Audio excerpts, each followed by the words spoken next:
podcast, one door opens for one man. I told you you're going to put that in my sitting room, do you? One door closes for another. End of an era, eh? Bye, Phil. Happy families for one man. Welcome to the chaos that is my world. Student digs for another. Hey, come on, I've got to get this place ready. Oh, four. Hi! It's just what he deserves. That's not very nice. The street isn't nice, Maggie. It's tough, it's mean. Only the fittest survive. Anyway, can you finish these off for me? I've got a bit of a blister on my toe. Life begins Wednesday at 9, ITV1. Jeremy. When they met, he knew. It's her. At least he thought he knew. But when good goes bad, where should he turn? Where have you been, Claire? What? You accused me of something, Rebecca. Liar! She said you were going to marry me. Do I make you happy, Jeremy? I can't imagine my life without you. There's been an accident. There's been an accident. There's been an accident.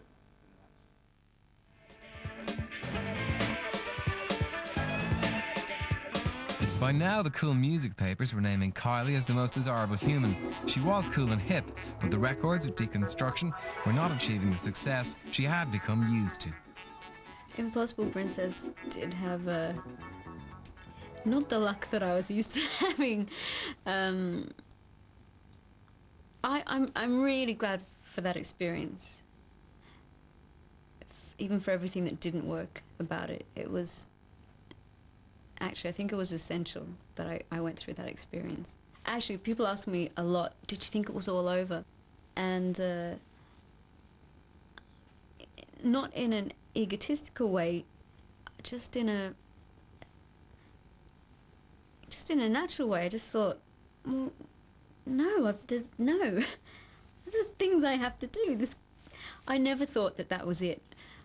What I did do was go back to Australia, because the album had actually been really successful there, and go on tour. And it was like prescribing medicine for myself. Go where it is appreciated, where you don't have to keep dealing with people that, this happened, you must be so depressed. Putting on a show was to prove vital. It led to the development of Kylie's much-loved showgirl, and eventually a still much-talked-about appearance at the 2000 Olympics in Australia.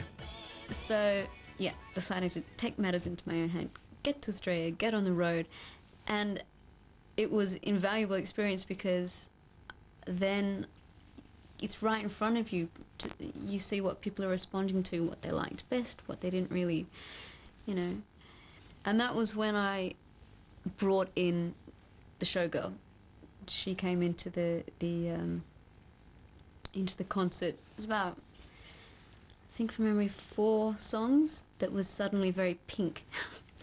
Boys with pink feather fans on them, and the image that eventually led to the Olympics, the showgirl thing at the Olympics, that really has become just part of me. I don't think she's going to go away in a hurry, that's for sure. So it was a really important time. The next step in the comeback was to get a record deal. There were no shortage of offers, and Kylie eventually chose Parlophone, with whom it was quickly agreed she would return to making pop. Parlophone, well, I think we found each other at the right time. When I finished with Deconstruction, again met with a few different record companies. This time, they all pretty much said the same thing. We want to make a pop album with you, da-di-da-di-da. I said, that's great, that's what I want to do as well. So we launched into Light Years with that attitude. I had a few keywords that were poolside, disco, cocktail, beach, hence, Love Boat, Cuckoo, all those type of songs. It was really indulgent and unashamed. We just went, nah, this is what I want to do. I'm gonna be as camp as I can possibly be, and just go for it. And everyone loved it. And so that's obviously what was right at that time, and was a beautiful beginning with Parlophone. And I had to work that record a lot throughout Europe to remind people, well, I guess to reintroduce myself. And it was called a comeback, and I didn't mind that at all. I really didn't. I thought it was pretty appropriate in a lot of places. So we came back, we were spinning around, and I remember listening to the radio, waiting and waiting to hear. And when I finally heard that it was number one, I actually was speechless. I couldn't say anything. I couldn't say anything. I just walked into the room and there was people waiting. They knew I'd gone out to get the call. Must have been thinking. I would say it's a combination of everything that I've learned, and everything that I've done well, everything that I've done terribly. You know, I just feel like it's got the best of both worlds, namely Light Years and Impossible Princess.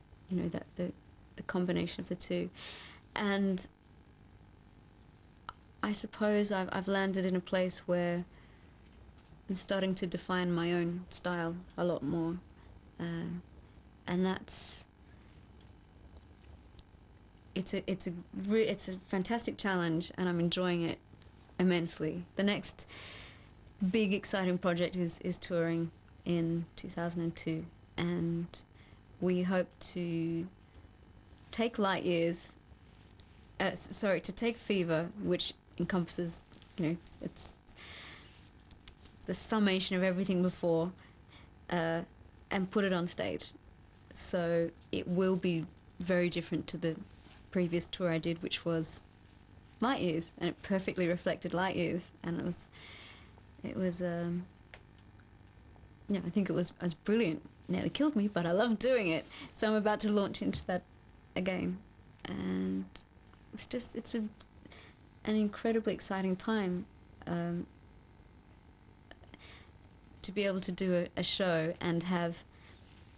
I mean, I just can't believe that I can look out in the audience now and there's little kids, and one of the shows we did in Sydney, there was 3 drag queens in the front row.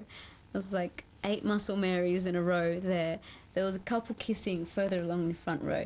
There was a nana and her granddaughter holding their hands in the air like this. And just people going nuts with the T-shirts made, and